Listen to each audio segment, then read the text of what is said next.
2. This is Stephanie recording a video for Lisa House's Comparative World Agriculture class. So when you go to a restaurant and you look at the menu, you mainly see, cows, chickens. The average production from 1993 to 2017 had the U.S., China, and Brazil. The U.S. number 1, Brazil number 2, China number 3 for the top beef cow producers in the world. This is according to the FAO. And for chickens, same 3 countries, but U.S. number 1, China number 2, and Brazil number 3. When it comes to cows and chickens, they aren't hunted in the wild, they are farmed. Now another protein source is fish, and fish is unique because unlike other major protein sources, we still hunt fish. So I did my project on looking into fish production on an international scale and learning a little bit more about how countries do property rights and how to determine who owns the fish in the ocean. For cows and chickens, it's pretty obvious. You have a cow on your field, it's your cow, he makes more cows, they're also your cows. But when it comes to fish in the ocean, it takes a lot more international diplomacy to figure out how to catch the fish and keep it sustainable. There's various ways to divvy up fish. There are groups to determine property rights based on fish species. And there's also rules about fish regions. One of the common region rules is called the EEZ. This is known as the Exclusive Economic Zone. So I have drawn the world map with all the continents, and in blue shows a map of the EEZs. So you can see around North America, around Russia and Asia, Africa, but also there's a lot of EEZ zones over here. That's because there's a lot of island nations, and it's supposed to be drawn so the blue is 200 kilometers out from the coastline of their respective countries. Now, many fish species, such as tuna, will not stay in one area, but rather go all around. So it's a little bit more difficult for determining area to possession, because if one country overexploits a fish in one area, it could affect the other countries. When it comes to overexploitation, this is an issue. This graph shows the status of groups. So there's fish can either be not exploited or fully exploited. They can be fully exploited, as in the orange, or they can be overexploited, as drawn in the red. There's 3 different categories of fish here: demersal, other, and pelagic. Demersal fish will swim on the bottom of the ocean, while pelagic fish will swim throughout the water. So if you're familiar with sharks, a nurse shark swims on the bottom towards the sand, so they're a demersal kind of shark, where a great white shark or a mako shark, they swim in the open water, so they're pelagic. According to the FAO, back in 2009, so about a decade ago, 54% of demersal fish species and stocks were fully exploited, the orange, and over 35% of the demersal fish were fully exploited. For the pelagic fish, 62% were fully exploited, and over 20% were overexploited. So you have to make sure that you have good rules and regulations to help make sure that fish stocks are sustainable. One issue when it comes to making rules is making sure they are followed, and despite best efforts, we still encounter IUU fishing, which is called illegal, unregulated, and unreported fishing. So if a vessel goes out and they intend on catching one kind of fish, but they accidentally catch another kind of fish, they could just end up dumping that unexpected catch back into the ocean, or they can go on docks and misrecord the kind of fish they caught. There's all different kinds of IUU fishing, and we kind of just call it pirate fishing. It's actually a bigger issue than you may expect when it comes to pirate fishing. One notable anecdote is the SS Viarsa, or the Viarsa 1. I don't know if there actually is an SS, but that's the name of a boat. So what happened was this boat went out into the open high seas and started fishing. Well, we found out about this because as this boat was coming back from the cold waters, it passed near Australia. The Australian Coast Guard tried to stop the boat, hi cat, and get the boat to report what it had on its ship. Now the boat did not want to, stop according to the Australian Coast Guard's orders and started to drive away. Of course, the Coast Guard ended up following this boat over the course of about 7,000 kilometers over the course of 16 days. Now, eventually, the Viarsa was stopped. Found out that when it comes to dollar amount, there was over 1 million pounds of fish on there, the pounds as in the currency, and 150 tons of Chilean sea bass. Chilean sea bass is not from Chile, it's not bass either. It's actually the marketed term for Patagonian toothfish. So this is just one of those examples of how illegal fishing can really take a toll on the fish stocks. Now, it's theorized that Spain had funded this Viarsa, and they had gone to poor African countries to find people who are willing to drive the ship in order to catch the stocks for the Spanish economy to sell. But it's possible, and I've included links to that. So what is a way for us to continue to consume fish without doing the same traditional catching? How about we farm the fish? We farm cows, we farm chickens.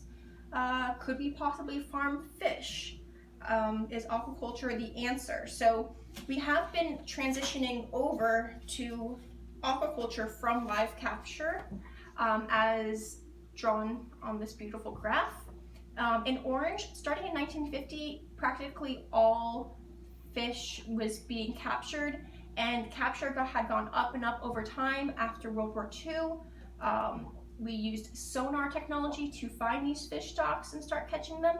And around 1980, we started to flatline with our fish production because there's a limited amount of fish in the ocean, and we started reaching our max capture amounts. At that same time, aquaculture started taking off. And over time, aquaculture has increased year by year. And by 2014, it was roughly half the fish consumed were wild caught and the other half were captured. And around 80 million tons is where we started flatlining our wild catches. Which countries capture the most fish from the wild? Well, from 2003 to 2012, China had averaged 12.7 million tons of wild caught fish. Indonesia was second with 4.7. The USA was towards the top with 4.7 million tons of fish caught annually on average from 2003 to 2012. I've also included some other notables, such as Japan and Spain, with being some of the top marine capture countries. But there's also aquaculture. So which countries are farming the most? There is some overlap with Indonesia and China being towards the top. China in 2014, so this is a little bit after the wild caught, had produced an average of 58.7 million tons of aquaculture. Of that aquaculture, about 45 million tons was fish, the rest were plants.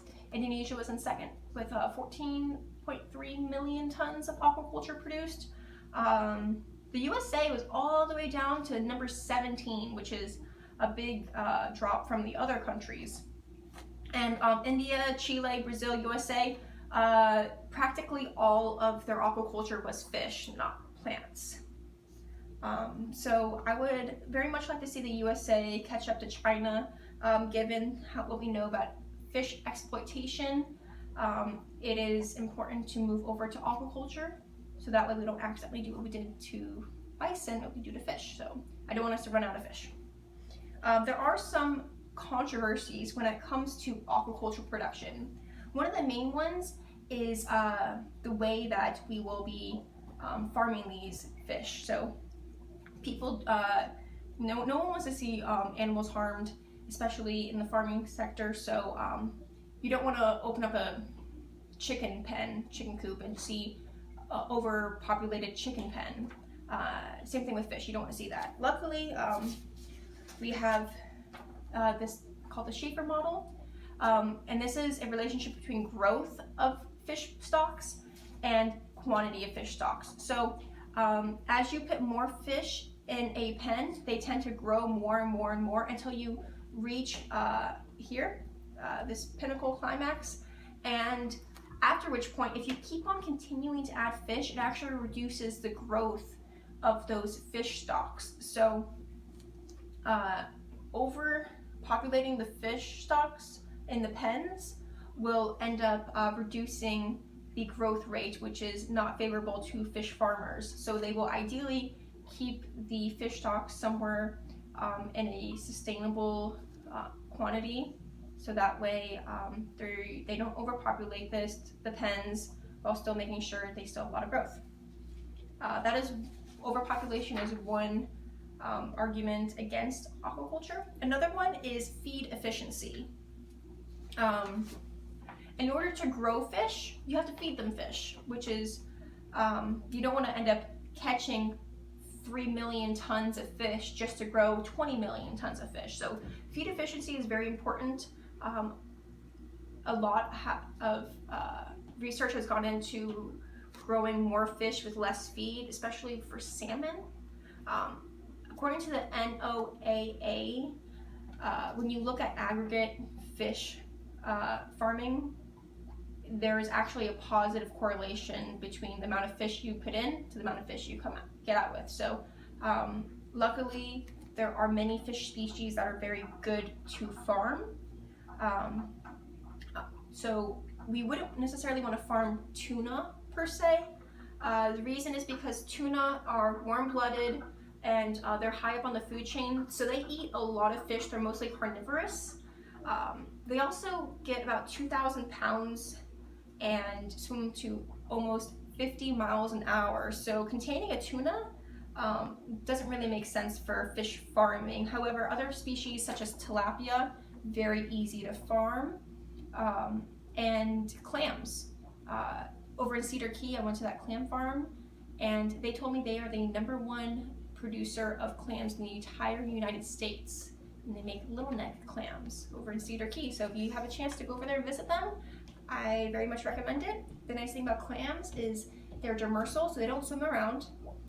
They filter feed, and so you don't have to actually go out and catch fish to grow them. All they do at that one farm is they just run water from the Cedar Key over barrels of clams, and the clams grow. And then they sell them to Costco. So fish are actually very feed efficient, unlike lamb, cows, and other land mammals. So this is my fish tank. I have catfish in here. This is a drawing of my catfish named Pip. This is practically drawn to scale. He is about this big, roughly, I'd say 8 or 9 inches long currently. He'll get up to 3 feet long at his biggest in captivity. And catfish, like Pip, are the 7th most farmed fish group after carp Well, there's also seaweed in that group, so it's not necessarily fish group, but any cultivated aquaculture. There's also tilapia is more farmed than catfish, and oysters and clams.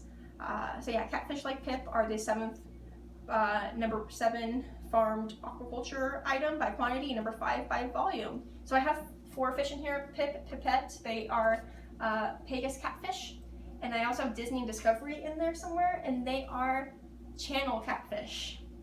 And this is my cat, Olivia.